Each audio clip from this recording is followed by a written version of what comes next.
Hello everyone, welcome back to my channel. आज हम start करेंगे क्लास 9th इकोनॉमिक्स का मोस्ट इम्पॉर्टेंट टॉपिक सप्लाई। चलिए स्टार्ट करते हैं। सप्लाई इसको समझने की कोशिश करते हैं होता क्या है। तो सप्लाई अगर हम बात करें तो सप्लाई में आप ये मान के चलिए कि सप्लाई एक जो बात करता है वो प्रोड्यूसर के बेसिस पे बात करता है ना। और प्रोड्यूसर क्या चाहता है? प्रोड्यूसर मतलब आप समझिए जो मैन्युफैक्चरर है जो आपके प्रोडक्ट को बना रहा है। अब वो क्या चाह रहा है कि वो चाह रहा है कि भाई प्रॉफिट हो। क्या चाह रहा है भाई? प्रॉफिट के पर्पज से उसने काम किया है। तो अगर आप एक परसेंट सोचिए, चलिए अभी आपको एक प्रोड्यूसर बनना है कि आप मार्केट में कोई प्रोडक्ट को सेल कर रहे हैं। तो आप उस प्रोडक्ट को कब सेल करेंगे? जब आपको प्रॉफिट ज्यादा होगा या जब आपको प्रॉफिट थोड़ा सा कम होगा। चलिए एग्जांपल के साथ समझते हैं। मान लीजिए आपका कोई एक प्रोडक्ट है, ठीक है। उस प्रोडक्ट को आपकी जो बनाने की कॉस्ट लगी वो 50 रुपए लगी, ठीक है। 50 रुपए की आपकी कॉस्ट लगी, लेकिन जो प्रोडक्ट वो मार्केट में बिक रहा था वो आपका 100 रुपए का बिक रहा था। Okay, due to some reasons कुछ भी कंडीशंस आ सकती है कि ये मानिए कि या तो वो प्रोडक्ट हमारा क्या हो गया, 80 रुपए का बिकना स्टार्ट हो गया, और एक कंडीशन मान के चलते हैं वो हमारा प्रोडक्ट 120 रुपए में भी सेल हो रहा है। तो आप क्या चाहोगे कि मैं उसको 80 पे बेचूं, मैं 100 पे बेचूं या 120 पे? आप क्या चाहेंगे? अगर देखा जाए तो बीइंग अ प्रोड्यूसर आप चाहोगे कि वो मुझे 120 का बिक जाए। क्यों? क्योंकि मुझे यहाँ पे जो प्रॉफिट मार्जिन है वो ज्यादा है। मुझे यहाँ पे 70 रुपए का प्रॉफिट देखने के लिए मिल रहा है।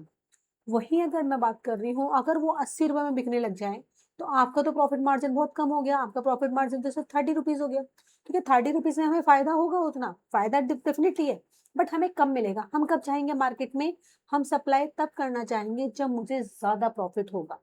एज कंपैरिजन अगर एवरेज प्रॉफिट हो रहा है तो वो चल रहा है, लेकिन अगर मार्केट में किसी चीज की अगर आप बोलते हो कि सप्लाई ज़्यादा क्या होगी, वो चाहेगा कि मैं अब सप्लाई तब ज़्यादा करूँ जब मुझे प्रॉफ़िट ज़्यादा हो रहा है। तो मार्केट में के इसी कॉन्सेप्ट को हम समझते हैं सप्लाई को, ठीक है। तो supply is the quantity of a product that sellers are willing and able to offer at a particular price. अब सेम डेफिनिशन जैसे हम लोगों ने वहाँ पे पढ़ी, आप यहाँ भी समझाएँगे। सप्लाई क्या है? एक क्वांटिटी है एक प्रोडक्ट की। जो सेलर्स क्या है? सेलर है, विलिंग भी है एंड एबल भी है एक ऑफर पे एक पर्टिकुलर प्राइस को सेल करने के लिए। अब यहाँ पे क्या होगा? जब प्राइस इंक्रीज होगा, है ना, अभी हमने बोला प्राइस इंक्रीज होगा, तो क्वांटिटी सप्लाइड भी इंक्रीज होगी। क्योंकि जब मैं ज्यादा बेच रही हूँ तो मुझे लग रहा है मुझे ज्यादा प्रॉफिट हो रहा है, मैं तभी तो ज्यादा सेल करने की सोचूंगी, है ना। तो मेरा क्या हो रहा है यहाँ पे? आप देखोगे कि प्राइस इंक्रीज कब हुआ? जब क्वांटिटी सप्लाइड इंक्रीज हुई। और प्राइस डिक्रीज कब होगा? जब आपकी क्वांटिटी सप्लाइड क्या हो जाएगी? कम हो जाएगी। यानी अगर आपको लगा कि भाई मेरे को प्राइस कम मिल रहा है, ठीक है, ये मेरा 80 रुपए में सेल हो रहा है, तो मैं क्या करूंगी? यहाँ पे जो सप्लाई होगी उसको भी मैं डिक्रीज कर दूंगी। क्यों? क्योंकि मेरा जो प्रॉफिट है वो कैसा हो रहा है? आपका इंसेंटिव जो है प्रोड्यूसर का, वो सब चीजें हमारे पास क्या हो रही? डिक्रीज हो रही है। तो output and also attract new forms to the market. अब यहाँ पे क्या होता है कि कभी-कभी आप देखेंगे कि मार्केट में ना नए-नए और भी फर्म्स आती है। क्यों आती हैं? उन्हें ये लगता है यार मार्केट में कोई प्रोडक्ट बड़ा अच्छा बिका। अच्छा, आप लोगों ने कभी फेस्टिव सीजन देखा होगा? फेस्टिव सीजन में आप देखोगे ऑलमोस्ट हर चौथी, 5वीं दुकान पे आपको वो चीज़ प्रोडक्ट देखने के लिए मिलता है, जिस टाइम का वो सीजन चल रहा है। चाहे आप कोई दिवाली ले लीजिए, होली ले लीजिए, रक्षाबंधन ले लीजिए। क्यों? कम उस लोगों को लग रहा है कि भई मुझे इसके अंदर क्या होगा? ज़्यादा प्रॉफिट होगा। तो बहुत जो न्यू-न्यू फर्म्स आती है ना मार्केट के अंदर, वो अट्रैक्ट होती है। क्यों? उन्हें लगता है कि यार मेरे इस बार इसको अगर मैं करूँगी ना तो मेरा आउटपुट इंक्रीज़ होगा, मेरा प्रॉफिट इंक्रीज़ होगा। तो इसी को हम क्या बोलते हैं? लॉ ऑफ सप्लाई बोलते हैं। लॉ ऑफ सप्लाई की अगर हम बात करते हैं तो लॉ ऑफ सप्लाई ये बोलता है कि किसी चीज़ का प्राइस और डिमांड जो होता है, वो आपको पॉजिटिव रिलेशन देखने के लिए मिलेगा, ठीक है? पॉजिटिव मतलब अगर किसी प्रोडक्ट का प्राइस बढ़ रहा है, सॉरी इसमें सप्लाई होगा, डिमांड नहीं है। तो मैं सप्लाई क्या करूँगा? ज़्यादा करूँगा। और अगर मेरा प्राइस कम हो रहा है तो मैं सप्लाई भी करूँगा मार्केट के अंदर, कम करूँगा, ठीक है? इसको हम लॉ ऑफ सप्लाई पढ़ेंगे। And individual supply is the quantity a particular seller offers at different price. और इंडिविजुअल सप्लाई क्या चाहेगा कि वो किसी पर्टिकुलर सेलर क्या करेगा? डिफरेंट डिफरेंट प्राइस पे किसी प्रोडक्ट को सेल करेगा। चलिए इसका एक शेड्यूलर कर्व हम इसको समझते हैं। सबसे पहले आपका शेड्यूल दे रखा है कि मान लीजिए एक प्राइस है मैंगो का पर केजी, वो 50 में है या वो 100 में है या 150 में। तो सेलर क्या चाहेगा? जब 50 रुपए का है तो वो क्या चाह रहा है कि भाई मेरा 1 किलो बिक जाए, ठीक है, कम बिकेगा। 100 रुपए का है तो वो चाहेगा कि भैया 2 किलो बिक जाए। और 150 का है तो और भी ज्यादा ले लो, मैं और भी ज्यादा आपका मार्केट में सप्लाई करने को तैयार हूँ। तो अब जब हम इसका कर्व बनाएंगे तो आप इसमें देखिए कि हम इस वाले में ले लेते हैं क्वांटिटी ऑफ मैंगोज, ठीक है, हम सप्लाई की बात कर देते हैं। यहाँ पे हमने प्राइस ले लिया सेम पहले की तरह। अभी हम 50 पे लेके के चल रहे हैं एक 1 केजी का, ठीक है, तो हमने ये वाला बना लिया। दूसरा वाला हमने 100 पे बना दिया 2 kg का, तो हमने ये वाला बना दिया। थर्ड वन इज द 150 का, तो ये हमारा 3 पे बन गया। तो सप्लाई कर्व हमारा जो होता है वो आपको ये देखने के लिए मिलता है, जो आपका अपवर्ड जाता है, यानी ऊपर की तरफ आपको देखने के लिए मिलता है, पॉजिटिव रिलेशन देखने के लिए मिल जाता है। आगे इसको स्टार्ट करते हैं। At the start of mango season, आप देखिए मान लीजिए कि आपका मैंगो का जो सीजन है वो स्टार्ट हुआ है, तो जब जब मैंगो का सीजन स्टार्ट हुआ है तो सप्लाई इज लो। अभी स्टार्टिंग में क्या है कि सीजन तो स्टार्ट हो गया लेकिन सप्लाई उतनी है नहीं, मेकिंग मैंगो कॉस्टली। लेकिन मैंगो जो है वो क्या है, अभी थोड़ा सा कॉस्टली है। मिड सीजन जैसा आता है तो आप देखोगे सप्लाई इंक्रीज होगी एंड प्राइसेस क्या हो जाएंगे आपके, फॉल हो जाएंगे। जैसे जैसे आपकी सप्लाई बढ़ जाएगी, मार्केट में कॉन्सेप्ट होता है कि जब भी कोई चीजें बहुत ज्यादा आ रही हैं, ठीक है, और लोगों की क्या है अभी डिमांड उतनी नहीं है, तो प्राइसेस डेफिनेटली फॉल हो जाते हैं अगर सप्लाई ज्यादा है तो। These shows how price depend on the interaction between demand and supply। किस तरीके से हम देखेंगे कि जो डिमांड एंड सप्लाई है वो आपकी इंटरेक्ट करती है जब supply is less than demand. अब एक कॉन्सेप्ट समझिए, अगर मैं बोल रही हूँ मार्केट में सप्लाई ने बोला कि लेस देन द डिमांड है, यानी मार्केट में सप्लाई कम है। जब मार्केट में सप्लाई क्या होगी तो डेफिनेटली बात है कि डिमांड ज्यादा हो रही है ना। कॉन्सेप्ट तो यही है, sorry supply, sorry sorry sorry sorry, just a second, ये थोड़ा सा अपोजिट हो गया। ये कह रहे हैं मार्केट में when supply is less than demand, ठीक है, डिमांड ज्यादा है ना, लेस है वो, तो हमारी क्या है, डिमांड हमारी ज्यादा है तो प्राइस राइज होंगे। क्यों, डिमांड बहुत ज्यादा है मार्केट में। आपने बोला अगर कोई चीज हमें 50 मार्केट में सप्लाई है और डिमांड हमारी 100 हो रही है, वो बहुत ज्यादा है, तो मार्केट में क्या होगा, आपकी जो प्राइस हो जाएंगी ना, क्योंकि मार्केट में वो चीज अवेलेबल नहीं होगी। जैसे आप एलपीजी का एग्जाम्पल ले लीजिए, अभी सिलेंडर के टाइम पे क्या हुआ था कि हमारे पास पता है सप्लाई हमारी क्या है, कम थी, लेकिन डिमांड हमारी बहुत ज्यादा थी, तो प्राइसेस क्या हुए, राइज हुए। When supply exceeds demand price fall, और जैसे ही सप्लाई बढ़ेगी तो नॉर्मली क्या होता है कि प्राइसेस फॉल हो जाते हैं। अब मार्केट सप्लाई के कॉन्सेप्ट को समझते हैं। अभी हम लोगों ने इंडिविजुअल सप्लाई भी समझ लिया, अब मार्केट सप्लाई लास्ट हम मार्केट डिमांड की तरह समझेंगे। ये क्या है, सम ऑफ ऑल इंडिविजुअल सप्लाई। इसमें क्या हम याद करेंगे, जितने भी हमारे इंडिविजुअल सप्लाई है वो सारे इसमें आ जाएंगे। For example when mango price are 50 kg, seller 1 kilo दे रहा है, ठीक है, एट 100 kg आपका जो सप्लाई है वो 2 किलो हो रही है, 150 में आपका सेलर सप्लाई 3 किलो। तो ये पैटर्न जो है कि जैसे जैसे प्राइस बढ़ रहे हैं आपकी क्वांटिटी भी, सप्लाई भी क्या हो रही है, इंक्रीज हो रही है, which gives an upward sloping. अभी मैंने आपको बताया था अपवर्ड स्लोपिंग बनेगा इसका कर, ठीक है, जैसे कि हम लोगों ने देखा। नाउ कंसीडर 3 सेलर्स हैं हमारे पास ए बी सी मार्केट के अंदर, और वो ऑफर कर रहे हैं मैंगोज को फॉर सेलिंग डिफरेंट क्वांटिटी, ठीक है, एट डिफरेंट प्राइस। हो जाए सप्लाई सप्लाई डिमांड शेड्यूल को समझते हैं मार्केट लेवल पे, ठीक है। तो सेम हमारा पास पीए वाला तो हमने पीछे से ही ले लिया, प्राइस का है 50, 100, 150। सेलर ए है 1, 2, 3, बट यहाँ सेलर बी में हम थोड़ा सा इसको इंक्रीज कर लेंगे, सेलर सी में हम इसको थोड़ा इंक्रीज कर लेंगे। अभी कह रहे 50 रुपए में, सेलर बी कह रहा है भाई मैं तो 3 ले लूंगा। जब 100 रुपए के हुए तो वो सेलर बोल रहा सॉरी ले नहीं लूंगा, सॉरी सेल कर दूंगा। 100 रुपए में कह रहा है मैं 4 सेल कर दूंगा, 150 रुपए में देखो 7, मतलब एक्स्ट्रा टू मैक्सिमम क्या कर रहा है, सेल कर रहा है। सेल से भी आया, कह रहा है मैं भाई 50 रुपए का बिका तो मैं 2 किलो बेच दूंगा, 100 रुपए में 6 किलो बेच दूंगा, 150 रुपए में 8 किलो बेच दूंगा। तो अब हम क्या करेंगे, तीनों को ऐड कर देंगे, 1 + 3 4 +2 आपका 6 हो गया, 2 + 4 आपका क्या हो गया 6, और 6 हमारा क्या हो गया 12 हो गया, 3 + 7 हमारा क्या हो गया 10 हो गया, और 10 + 8 हमारा यहाँ पे 18 हो गया।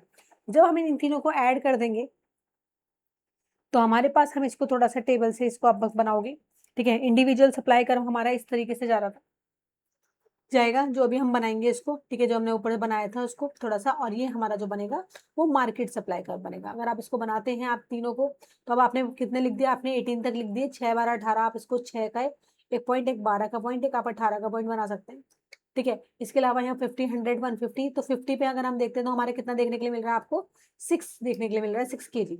तो 50 पे आपने कितना ले लिया, 6 kg ले लिया। उसके बाद आपने 100 पे देखा तो आपको कितना देखने के लिए मिल रहा है, 12 kg। तो हम 100 पे अब कितना ले रहे हैं, हम यहाँ पे 12 kg हम यहाँ पे आपका ले रहे हैं, ठीक है, सॉरी एक सेकेंड,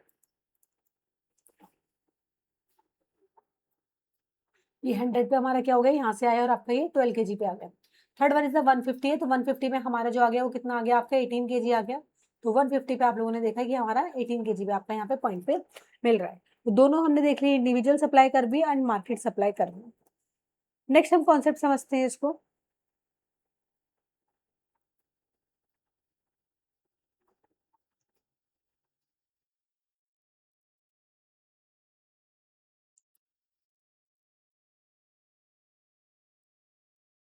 ठीक है, ये हमारा एक डायग्राम दिया गया है, लो व्हीट प्राइस, ठीक है, and high chickpea price.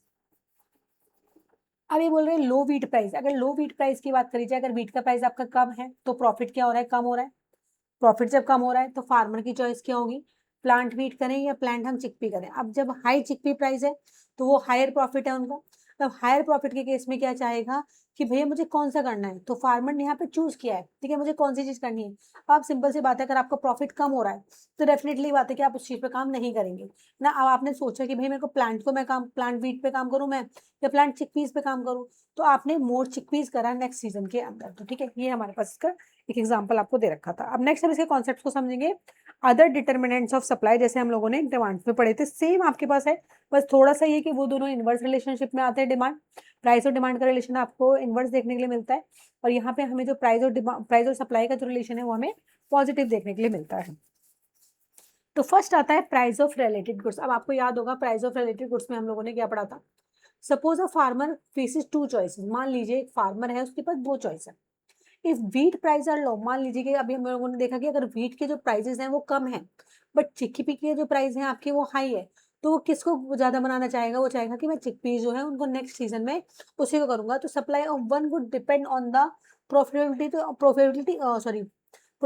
Of the another alternative for the supply.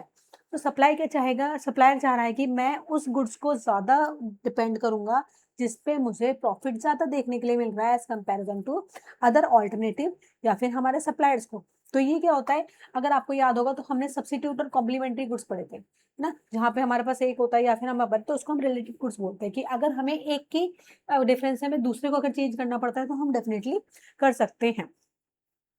Next ये वाला कॉन्सेप्ट समझिए, काफी इंपॉर्टेंट कॉन्सेप्ट है ये, थोड़ा सा इसको समझने की कोशिश करेंगे। Number of sellers in the market. देखिए if there are more sellers in a market, मैंने अभी आपको क्या बताया कि जब कोई फेस्टिव सीजन आता है, ठीक है, तो उस टाइम पे बहुत ज्यादा जो मार्केट के अंदर सेलर्स होते हैं वो बहुत ज्यादा देखने के लिए मिल जाते हैं ड्यू टू हायर कॉम्पिटिशन। क्यों, क्योंकि कॉम्पिटिशन बहुत ज्यादा है एंड इंक्रीज प्रोडक्शन, और प्रोडक्शन भी बहुत ज्यादा हो जाता है, फिर तो बहुत ज्यादा है ना मार्केट के अंदर, क्वांटिटी बहुत ज्यादा है, ठीक है। The market supply of the product would exceed the demand. और जो मार्केट की सप्लाई है आप देखोगे तो उस प्रोडक्ट की क्या हो देखने के लिए मिलेगी कि आपकी अब सप्लाई बहुत ज्यादा है। अब कॉन्सेप्ट समझिए, सप्लाई ज्यादा है as comparison to demand, demand भी है लेकिन सप्लाई और ज्यादा हो गई है, तो जिसकी वजह से प्राइस वुड फॉल। डेफिनेटली सी बात है ना कि प्राइसेस, अगर डिमांड आपकी सप्लाई बहुत ज्यादा है मार्केट का, बहुत ज्यादा क्वांटिटी में सामान पड़ा हुआ है, नहीं लेंगे तो खराब हो जाएगा ना, तो प्राइसेस क्या हो जाएंगे, प्राइसेस फॉल हो जाएंगे। Likewise if there are fewer sellers in the market, जब भाई प्राइसेस मिल ही नहीं रहा है, लोगों को प्रॉफिट हो ही नहीं रहा है, ठीक है, तो प्रॉफिट भी लोगों को क्या हो गया यहाँ पे कम हो गया। और जब कम हो जाता है तो बहुत सारे जो लोग हैं, बहुत सारे जो सेलर्स हैं वो मार्केट को क्या कर देते हैं, छोड़ देते हैं, है ना, यानी मार्केट से लेफ्ट कर देते हैं। कहते कुछ ही सेलर्स अब मार्केट के अंदर बचे हैं। क्यों, क्योंकि प्रॉफिट कम हो रहा है, तो प्रॉफिट के लिए तो आए थे, अगर प्रॉफिट ही नहीं हो रहा तो फिर बेनिफिट्स क्या है। तो supply would be lower than demand, तो जहाँ पे आपके पास सप्लाई क्या हो जाएगी आपकी, कम हो जाएगी डिमांड के कंपैरिजन में, एंड प्राइसेस आपके क्या हो जाएंगे, वापस से बढ़ जाएंगे। तो ये कॉन्सेप्ट आता है नंबर ऑफ सेलर्स मार्केट के अंदर क्या इंपैक्ट देखने के लिए मिल जाता है। Next is the technology, improvement technology. अब सीधी सी बात है, अगर हम कॉन्सेप्ट को समझे तो टेक्नोलॉजी अगर अच्छी है तो काम अच्छे पर अपने आप अच्छा होगा। तो जितनी अच्छी टेक्नोलॉजी उतनी ही जल्दी हमारा कॉस्ट ऑफ प्रोडक्शन भी क्या हो जाएगा, रिड्यूस हो जाएगा। मान लीजिए आपके पास दो मशीन है ना, एक ये मशीन है, एक आपके पास ये मशीन है, एक ए है एक बी है, ठीक है, ऐसा मानते हैं, ठीक है। तो अब आपके पास बोलते हो ये बी मशीन हमने अभी न्यू ली है, डेफिनेटली बात है ये काम हमारा अच्छा करेगी, है ना, तो इसकी वजह से मैं जो भी काम कर रही हूँ, मेरा जो कॉस्ट ऑफ, जो मेरा एक्चुअली कॉस्ट लग रही है ना प्रोडक्शन को बनने में, वो कम लग रही है। क्यों, जल्दी बन गया, है ना, टाइम इसने सेव कर लिया, आपका मनी सेव कर लिया, आपने बहुत जल्दी चीजें कर ली। ये थोड़ा सा टाइम ले रही है, रिपेयरिंग वगैरह मांग रही है, इसमें मेरा कॉस्ट ऑफ प्रोडक्शन ज्यादा लग गया। Allowing producer to produce more and supply and vice versa. तो यहाँ पे क्या होगा, जो प्रोड्यूसर्स होंगे वो प्रोड्यूस करेंगे ज्यादा, क्यों, क्योंकि यहाँ पे काम अच्छा हो रहा है, और सप्लाई भी क्या हो जाएगी, ज्यादा हो जाएगी। एंड अपोजिट अगर मैं इसकी बात करूँ एक ही, तो यहाँ पे हर चीज मेरे को थोड़ा डिक्रीज देखने के लिए मिलेगी as comparison to this. For example, अगर मान लीजिए improve technique such as drip irrigation and weather sensors, मान लीजिए कोई एक टेक्निक आई है, ठीक है, जैसे ड्रिप इरिगेशन आपने सुना होगा, ठीक है, जहाँ खेती वगैरह के लिए आप एक ड्रिप टाइप की यूज करी जाती है, एंड वेदर सेंसर्स की बात कर रहे थे। क्रॉप प्रोडक्शन राइज हो रहा है तो क्या करेंगे, लीडर टू हायर सप्लाई, जब सब चीजें हो रही अच्छी हो रही है तो सप्लाई भी क्या होगी, ज्यादा होगी। Similarly adoption of cold storage, यहाँ पे हम क्या करेंगे, कोल्ड स्टोरेज की फैसिलिटी वगैरह ले लेंगे, ट्रांसपोर्टेशन हो जाएगा मैंगो का, मार्केट जो डिस्टेंस पे उसकी वजह से भी आपको बेनिफिट देखने के लिए मिलेगा ट्रांसपोर्ट की वजह से, और हमारा मार्केट में सप्लाई भी इंक्रीज हो जाएगी अगर मेरी टेक्नोलॉजी अच्छी है। अपोजिटली अगर देखा जाओगे तो इसको आप अपोजिट बेसिस पे भी देख सकते हैं। नेक्स्ट आता है हमारे पास फ्यूचर एक्सपेक्टेशन। मैंने आपको लास्ट क्लास में बताया था, अगर फ्यूचर में मुझे लगता है कि किसी चीज के प्राइस बढ़ेंगे तो सेलर क्या चाहेगा, भाई मैं इसको तभी सेल करूंगा, मैं इसको अभी सेल नहीं करूंगा। और अगर उसको लगता है कि इसके प्राइस फ्यूचर में क्या हो जाएंगे, कम हो जाएंगे, तो हम इसको क्या करेंगे, अभी सेल नहीं करेंगे। तो यहाँ पे समझिए, इफ प्रोड्यूसर्स और सप्लायर, अगर प्रोड्यूसर और सप्लायर की बात कर रहे हैं तो वो एक्सपेक्ट करेगा भाई बूम आ जाए, ठीक है, in the demand for goods in near the future, उसे पता है आने वाले टाइम में कल कोई चीज बहुत महंगी हो रही है, तो वो क्या करेगा, they will produce more and supply will rise, वो सप्लाई क्या करेगा, उस टाइम पे बढ़ाएगा। Similarly if the producer is expecting, अगर प्रोड्यूसर को पता है कि इसका प्राइस जो है, इसकी डिमांड कम हो जाएगी, इसको प्रॉफिट कम होगा, तो दे विल रिड्यूस प्रोडक्शन, वो प्रोडक्शन को क्या कर देगा, रिड्यूस कर देगा, जिसकी वजह से वो अपनी सप्लाई भी कम कर देगा। For example, if potato wholesaler को है, उसने एक्सपेक्ट है कि प्राइस जो है वो फ्यूचर में बढ़ जाएंगे, ड्यूरिंग द पीक सीजन आता है, तो they might hold back supply now to, वो क्या करेंगे, सप्लाई को रोकेंगे, और वो क्या करेंगे, नाउ टू सेल लेटर, वो बाद में बेचेंगे किस पे, हायर प्राइस पे। ठीक है, तो ये हमारा पूरा सप्लाई का कॉन्सेप्ट था। होप सो आपको ये समझ आया होगा। इसके अंदर अगर आपको कोई भी डाउट्स हो तो आप मुझे इस पे कमेंट्स कर सकते हैं। तो आज हम लोगों ने जो भी सीखा कि सप्लाई क्या होती है, हम लोगों ने लॉ ऑफ सप्लाई का कॉन्सेप्ट समझा, इंडिविजुअल सप्लाई हम लोगों ने देखा, मार्केट सप्लाई हमने देखा, और इसके इफेक्ट क्या होते हैं, फैक्टर्स क्या होते हैं, वो चीजें भी हमने देखी। अगर वीडियो हेल्पफुल लगी हो तो please like share and subscribe करना मत भूलिए। नेक्स्ट वीडियो में मिलते हैं। Thank you.